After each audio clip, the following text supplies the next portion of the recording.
마지막에 숨 딱 떨어지기 직전에 전부 다 기대고 엄마 사랑했다고, 예. 우리 잘 키워줘서 고맙다고. 맨날 하는 얘기가 그냥 엄마 병원 안 가고 그냥 우리 가족들 옆에서 생을 마감했으면 좋겠다.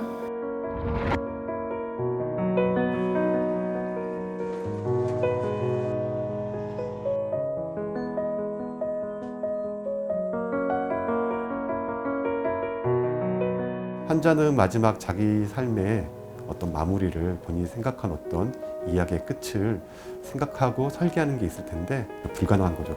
조금만 상태가 좀 중증으로 되고 특히나 이제 임종을 예상해야 되는 시기가 된다면 현재로서는 100% 다 병원으로 올 수밖에 없는 제도라는 거죠.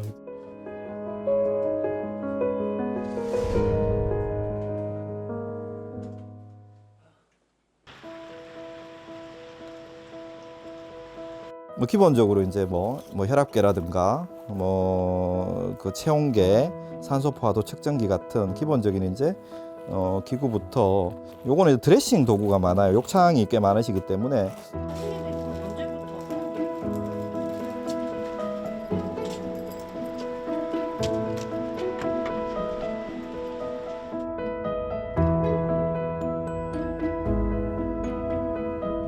장기요양 등급이라는 거는 65세 이상 노인성 질환이 어떤 그 가장 기본이거든요. 1, 2등급은 이제 와상 분들이 많아가지고 누군가 좀 더 길게 이제 돌봐야 되겠죠. 체위 변경이 되지 않는 분들은 이제 기본적으로 3시간마다 체위 변경 해줘야 되니까 24시간 있어야 되겠죠.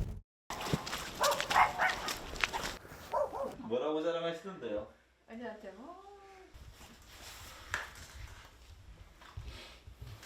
아이고 어머니 좋다 수치. 응? 숨도 산소 포화도도 99고 혈압도 좋고.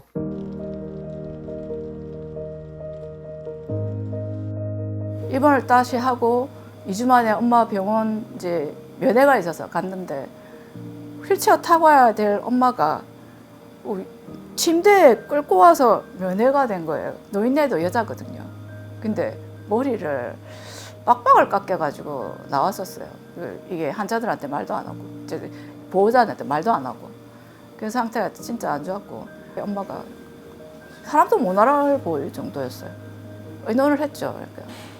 그냥 엄마 진짜 저래 있다 큰일 나겠다.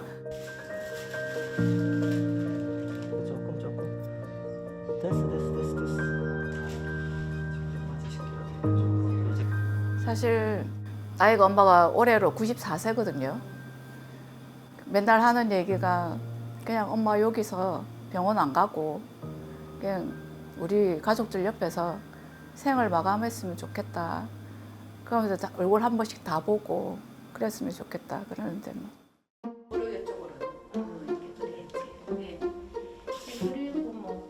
TV도 보시고. 예, TV도. 뼈만 낭상해 있을 때는 보기 싫어서 지압버렸거든요.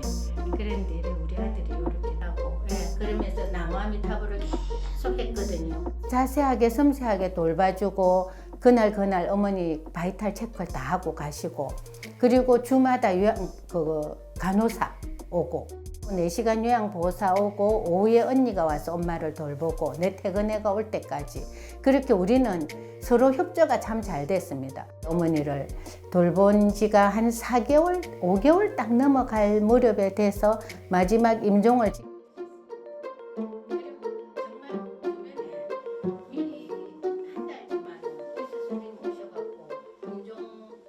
입이 마르고 물도 안 넘어가고 그러면서 그때부터는 스프레이로 뿌리드리고 그랬는데 의사 선생님이 어머니가 가시고 있는 중 과정인 것 같다라고 하시더라고요. 마지막에 숨 딱 떨어지기 직전에 전부 다 기대고 엄마 사랑했다고, 예. 우리 잘 키워줘서 고맙다고. 어떤 만성적으로 서서히 진행되는 노인성 질환 같은 경우는 충분히 집에서도 관리가 가능하고 그리고 임종까지도 갈 수 있는 그런 질환들이 있습니다. 서로 의견을 교환한다 그러면 안정적일 수밖에 없죠. 그죠? 그렇게 이제 관리를 하기 때문에 몸이 안 좋아지더라도 이제 집에서 충분히 계실 생각만 있으면 저희는 관리가 또는 이제 서로 연계해서 환자를 돌보는 게 가능하다고 이제 생각을 합니다.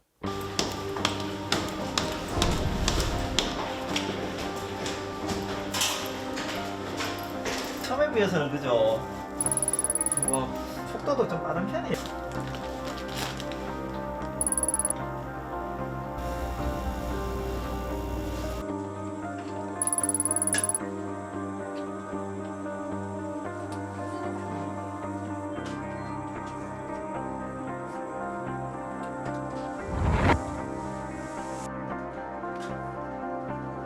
사실 임종 직전에 갑자기 병원에 가는 게 아니잖아요. 1년, 2년, 3년, 4년을 계속 병원으로 가거나 오랫동안 병원에 입원했던 상태에서 마지막 순간에 집으로 가겠다. 가족이 뭘 해야 되는지, 환자는 잘 지낼 수 있을런지, 그리고 갑작스럽게 의문이 생길 때 어디 가서 자문을 받거나 연락을 해야 되는지. 결국엔 다시 응급실로 오거든요.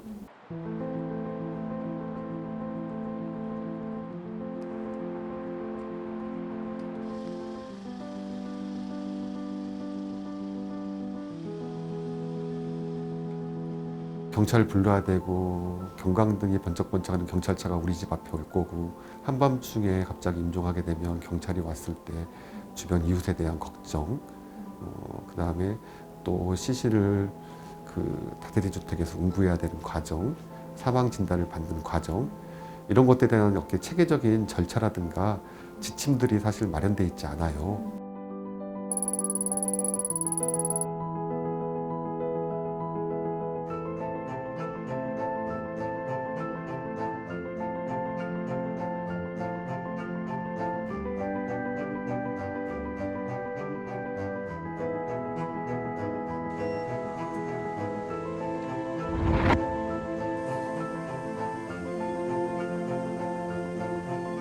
결국에는 마지막 죽음의 과정도 치료의 연장선이 되고 연명의료가 늘게 되고 또 병원을 벗어나지 못하는 것 같아요. 병원을 떠나서 마지막을 돌보거나 집에서 살겠다라는 어떤 설계 자체가 막혀 있는 것 같아요.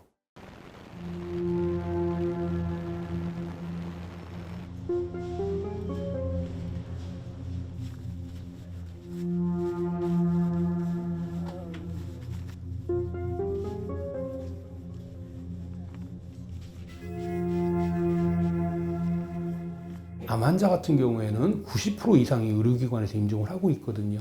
암 환자분들은 마지막 그 몇 개월 동안 다양한 신체적, 심리적, 사회적, 영적인 고통에 노출되어 있고 그런 고통들은 사실은 일시적으로 왔다 사라지는 것들이 아니기 때문에 임종하는 순간까지 전문적인 완화 의료적 돌봄이 필요한 분들이 너무나 많으세요.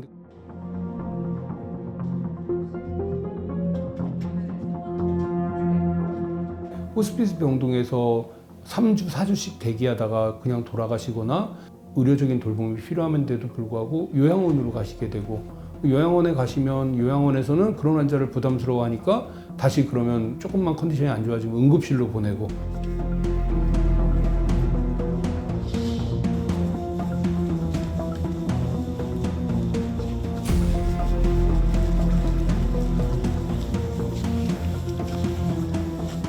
죽어가는 환자에 대해서는 그다지 사회적으로 비용을 지불하지 않겠다라는 국가의 어떤 효율성의 선택이 있을 수 있고요.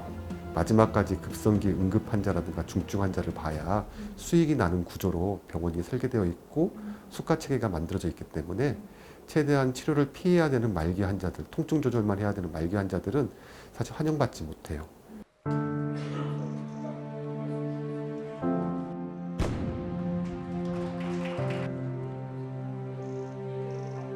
살던 곳에서 의료, 요양, 돌봄 등 필요한 서비스를 통합하여 한 번에 받을 수 있는 지역사회 통합 돌봄을 추진합니다.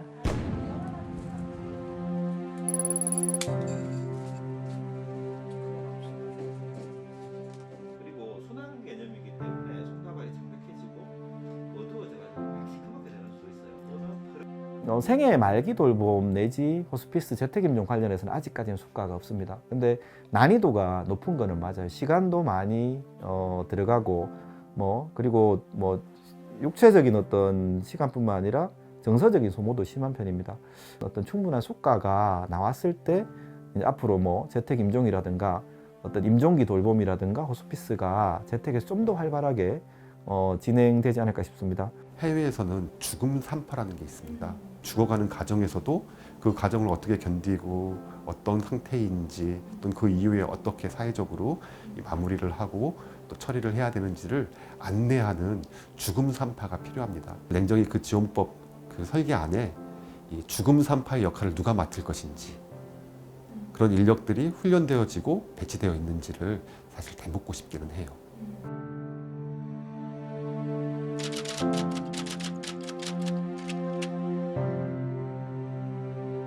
태어난 사람들은 점점 없어지고 노인은 압도적으로 많은데 그 상황에서 돌봄의 수요가 쫙 하고 올라갈 게 이거는 예정된 미래이거든요. 그랬을 때 이게 노인이 아프면 집에서 있는 것이 이제 가장 노인들이 보통은 일반적으로 원하는 상황인데 이게 재정적으로 감당이 될 것인가.